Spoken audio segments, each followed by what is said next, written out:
উন্নয়নশীল সব দেশেই টাকা পাচার করার একটি প্রবণতা রয়েছে। এশিয়ার উন্নয়নশীল দেশগুলোর মধ্যে বাংলাদেশও এক্ষেত্রে পিছিয়ে নেই, বরং অনেক দেশের তুলনায় বাংলাদেশ এখানে বেশ এগিয়ে রয়েছে।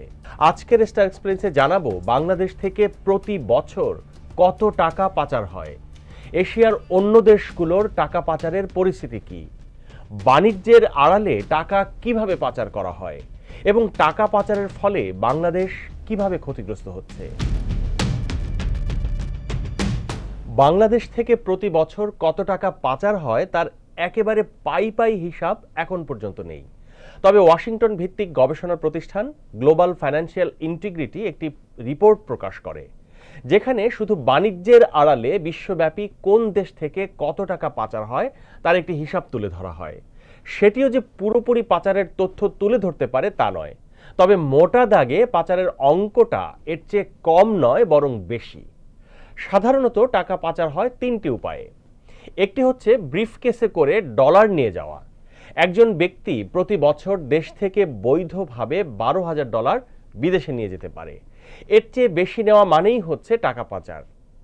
দ্বিতীয় উপায়টি হচ্ছে হুন্ডি। ধরুন আপনি সৌদি আরবে প্রবাসী হিসেবে থাকছেন, সেখানে আপনি যে অর্থ উপার্জন করছেন তার একটি অংশ প্রতি মাসে আপনি আপনার পরিবারের জন্য বাংলাদেশে পাঠান। এটি আপনি ব্যাংকের মাধ্যমে কিংবা অফিসিয়াল চ্যানেলে পাঠাতে পারেন। কিন্তু যদি তা না করে সৌদি আরবে থাকা হুন্ডির দালাল বা কাউকে আপনি আপনার উপার্জিত অর্থ দিয়ে দেন যেন সে দেশে থাকা আপনার পরিবারের কাছে তা পৌঁছে দেয়, সেটিই হুন্ডি। কারণ সেই দালাল বাংলাদেশে তার একজন প্রতিনিধির মাধ্যমে আপনার পরিবারকে টাকা দিয়ে দেয়। আপনার দেওয়া বিদেশি মুদ্রা সে বাংলাদেশে পাঠায় না, ফলে দেশ তার উপকার পায় না।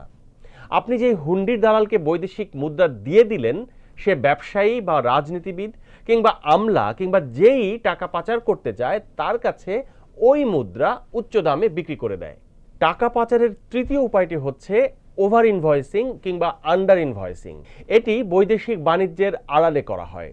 বুঝিয়ে বলছি, ধরুন একজন গার্মেন্টস ব্যবসায়ী $100 সমমূল্যের এক বান্ডিল সুতা আমদানি করবেন। তিনি $80 সমমূল্যের সুতা এনে $100 পাঠিয়ে দিলেন। এই $20 ওভার ইনভয়েসিং এর মাধ্যমে তিনি আসলে টাকা পাচার করলেন। যার কাছ থেকে তিনি পণ্য আমদানি করলেন তার সাথে একটি সমঝোতার মাধ্যমে ওই $20 তিনি বিদেশেই রেখে দেন।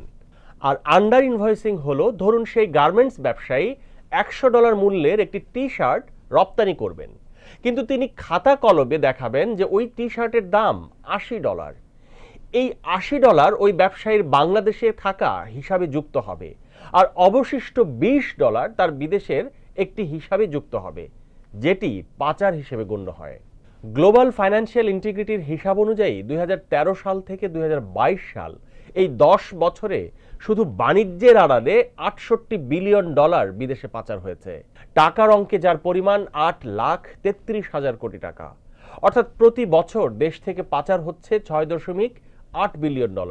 আমরা এক বছরে যে রপ্তানি আয় করি তার প্রায় 14% সমপরিমাণ অর্থ পাচার হয়ে যাচ্ছে।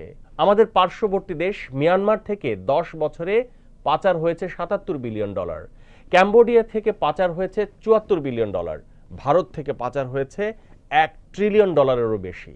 তবে অর্থনীতির আকার বিবেচনায় বাংলাদেশ থেকে যে পাচার হয় সেটি অনেক বেশি। এদিকে এর আগে অন্তর্বর্তী সরকারের আমলে অর্থনীতি নিয়ে গঠিত শ্বেতপত্র প্রণয়ন কমিটির ভাষ্য অনুযায়ী 2009 থেকে 2023 সালের মধ্যে 15 বছরে 28টি উপায়ে $234 বিলিয়ন বাংলাদেশ থেকে বিদেশে পাচার করা হয়েছে।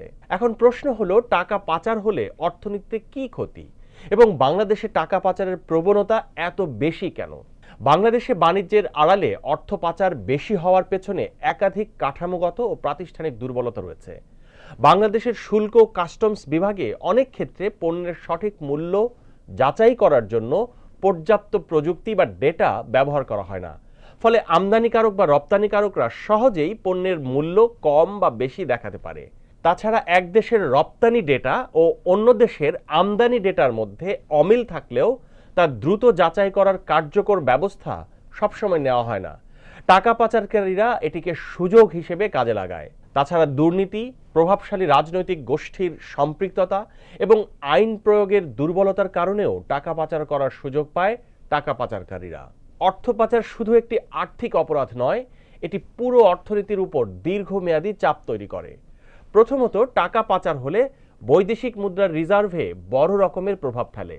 ফলে আমদানি ব্যয় মেটানো কঠিন হয়ে পড়ে এবং টাকার মান কমে যায়। এর প্রভাব পড়ে মূল্যস্ফীতির উপর এবং গোটা অর্থনীতির উপর। দ্বিতীয়ত, টাকা পাচারের ফলে সরকারের রাজস্ব আয় সরাসরি ক্ষতিগ্রস্ত হয়। রপ্তানিতে পণ্যের মূল্য ইচ্ছাকৃতভাবে কম দেখানোর ফলে প্রকৃত রপ্তানি শুল্ক ও কর আদায় হয় না। এতে করে ঘাটতি পূরণে সরকারকে কখনো ঋণ নিতে হয়, আবার কখনো কখনো উন্নয়ন ব্যয় কমাতে হয়। তৃতীয়ত, টাকা পাচারের ফলে উন্নয়ন ব্যাহত হয়। এই পাচার হওয়া অর্থ যদি দেশে থাকতো তাহলে তা অবকাঠামো, স্বাস্থ্য, শিক্ষা বা সামাজিক নিরাপত্তা খাতে বিনিয়োগ করা যেত। কিংবা যে ব্যক্তি টাকা পাচার করছেন তিনি পাচার করতে না পারলে কোনো না কোনো উপায়ে তিনি দেশের মধ্যে সেই টাকা বিনিয়োগ করতেন। ফলে নতুন কর্মসংস্থান তৈরি হতে পারত এবং দেশের অর্থনীতি নানাভাবে উপকৃত হতো। সেটি থেকে দেশ বঞ্চিত হয় এই টাকা পাচারের কারণে। তাছাড়া টাকা পাচার হওয়ার ফলে অর্থনৈতিক বৈষম্য বাড়ে। সাধারণ মানুষ কর দেয়, কিন্তু বড় অঙ্কের অর্থ পাচারের সঙ্গে জড়িত একটি গোষ্ঠী অবৈধভাবে সম্পদ বিদেশে সঞ্চয় করে কর ফাঁকি দেয়। এতে সমাজে আয় বৈষম্য বাড়ে এবং অর্থনৈতিক ন্যায় বিচার ক্ষতিগ্রস্ত হয়। সবশেষে সুশাসন ও আর্থিক খাত দুর্বল হয়। দেশের সাধারণ মানুষ ক্ষতির শিকার হয়। ডেইলি স্টার আপডেটেড নিউজ এবং ভিডিও পেতে আমাদের ইউটিউব চ্যানেলটি সাবস্ক্রাইব করুন, ফেসবুকে লাইক দিন, কমেন্ট করুন, শেয়ার করুন। সুস্থ থাকুন, ডেইলি স্টার সঙ্গেই থাকুন।